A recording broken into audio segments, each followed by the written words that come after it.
on est un peu loin, mais c'est pour des raisons d'écran. La domanda è: parlo in italiano o in francese? Parliamo in italiano o in francese? Capite tutti l'italiano? Sì. Tutti? Cominciamo in italiano, direi. Così le lasciamo poi.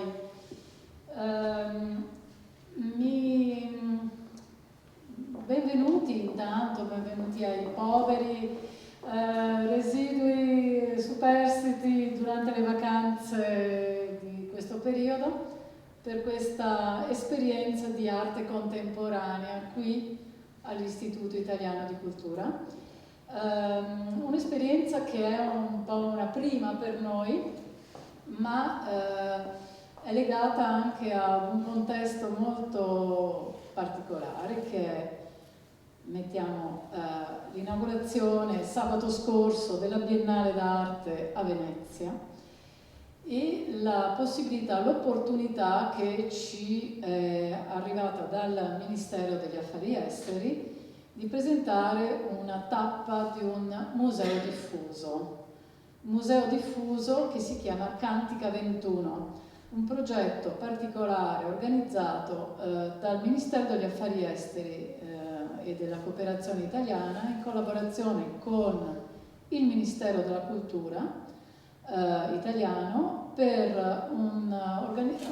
hanno organizzato un concorso per selezionare gli autori, degli artisti sopra i 35 anni e sotto i 35 anni per dei progetti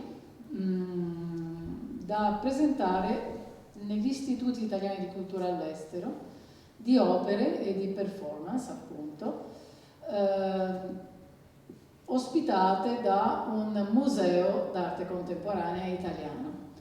In questo contesto noi abbiamo predisposto la partecipazione di Pamela Breda, che è vincitrice di questo speciale contest, di questo speciale concorso, e la cui opera è custodita all'interno del Museo d'Arte Contemporanea, del Museo di San Villa Croce di Genova, per il quale sta allestendo una personale per il prossimo mese, ce ne dirà un po' di più. Il lavoro che presentiamo questa sera è il lavoro premiato e che ha preso in considerazione alcuni accorgimenti tecnici, perché Pamela Breda è una videomaker, appunto, e anche si occupa di performance di questo tipo, di videoproduzione, e con la presenza anche di attività di musica e di tecnica e di allestimento particolare. Dirò due parole prima di lasciare la parola alla loro conversazione e prima di presentarvi Alessandra Brandin, per appunto dire che Pamela Breda è storica dell'arte di formazione, ma da quando ha realizzato delle attività come artista ha fatto delle formazioni, delle residenze, delle collaborazioni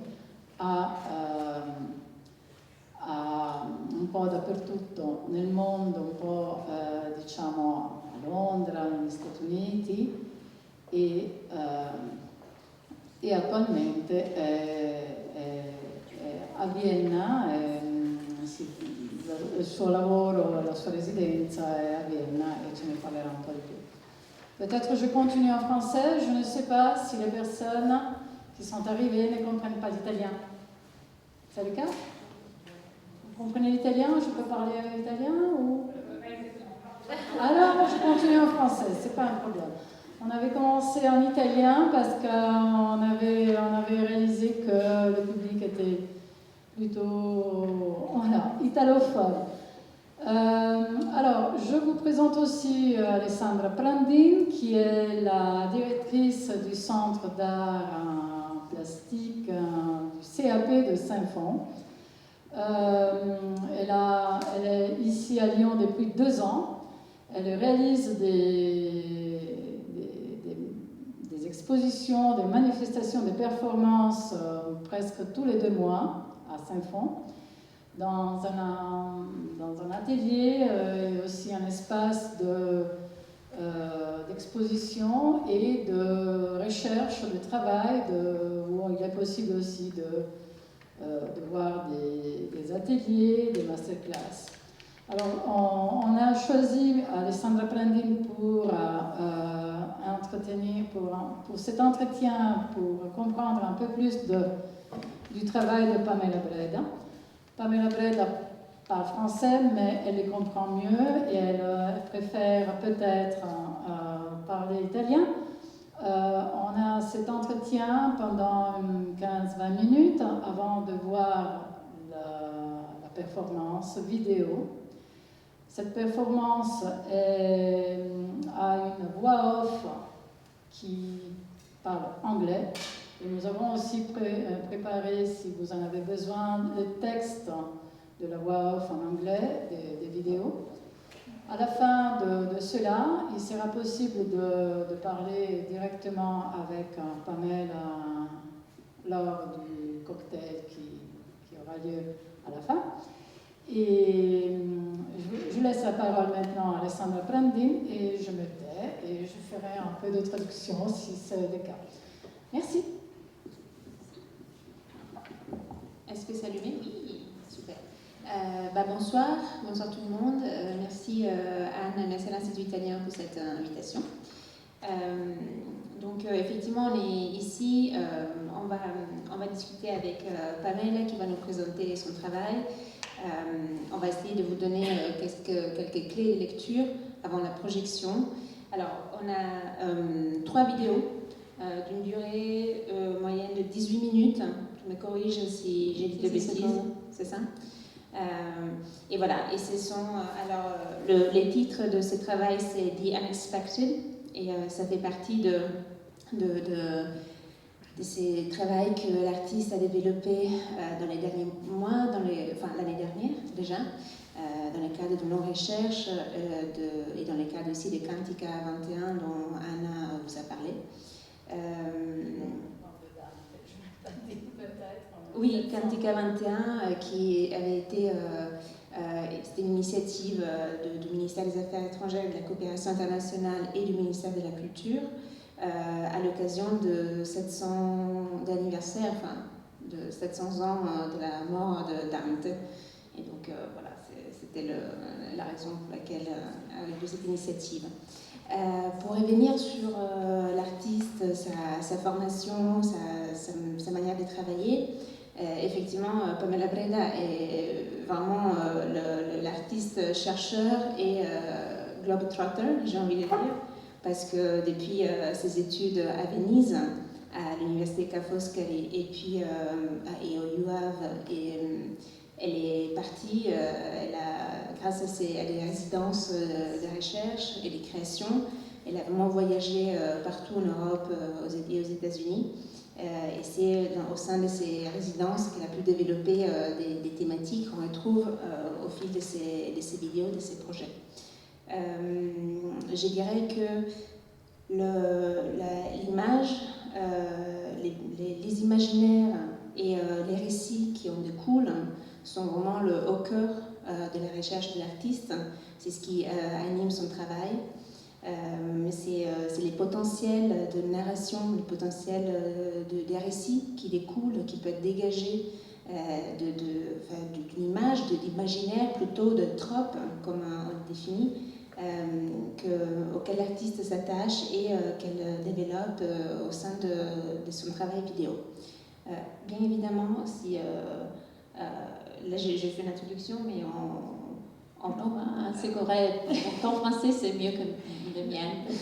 Non, mais ce que je veux dire par là, c'est que peux tout à fait m'interrompre et l'idée c'est plutôt que le public puisse bénéficier évidemment de ta présence et d'aller encore plus en détail dans ta recherche, dans ta manière, ta méthodologie aussi de travail. J'ai parlé d'artistes et chercheurs parce que je sais, on en a discuté, que la recherche, le travail aux côtés de scientifiques est un fil rouge qu'on retrouve tout au long de ton travail, donc peut-être ça vaut la peine de dire quelques mots. Oui, donc je vais enseigner en français, et sinon je vais me faire aider. Je suis vraiment très intéressée à les images, et toute ma recherche, ma pratique artistique en fait, c'est analyse des images, des histoires à travers les images. Ici, le travail que je vais présenter ce soir, c'est une recherche sur la relation entre les humains et les intelligences artificielles, parce que je trouve que c'est une histoire très intéressante. En fait, quand je rencontre dans ma vie des histoires, si je lis les journaux ou je parle avec quelqu'un, je regarde quelque chose sur Internet et je découvre des histoires intéressantes, je suis spinta. Il y a quelque chose qui se déclenche et j'ai vraiment un très grand désir de faire un projet. Et quand j'ai commencé à faire j'ai connu cette histoire de gens qui ont des apps, de chatbots, des virtual friends, oui, c'est des amis virtuels en fait, qui on va créer. Les applis de la réalité virtuelle, ouais, voilà. Il y a des chats, il y a des assistants, voilà. Il y a on connaît tous, peut-être on a même utilisé l'assistant Google. Oui, en fait. Et puis, il y a quelque chose un peu plus avancé, que c'est, par exemple, vous allez voir dans les films, dans l'installation vidéo aujourd'hui, et ce sont des apps, pas beaucoup en fait, mais pour la création d'un ami virtuel en fait. Et la chose que pour moi est très intéressante pour mon recherche artistique, je suis très intéressée à l'anthropologie, que c'est part de la recherche artistique ou de faire des œuvres d'art. C'est le fait que les gens développent vraiment un engagement sentimental, affectif avec cet ami virtuel. Et c'est vraiment très fort pour beaucoup de gens. Et donc, pendant une année, j'ai fait beaucoup de recherches, j'ai collectionné des dialogues entre l'utilisateur de cette app et puis j'ai décidé de faire, en fait, de développer un film, c'est un documentaire expérimental, en fait. J'ai fait dans ma pratique deux choses un peu différentes. Une chose, ce sont des films ou des documentaires expérimentaux. Et l'autre sont des installations vidéo multi-channel qui sont projetées sur beaucoup des écrans, synchronisés ou pas sur plusieurs écrans. Et en fait, les travaux que vous allez regarder ce soir a été projeté pour être présenté dans un espace beaucoup plus grand ici, donc dans des salles différentes, très écrans synchronisés.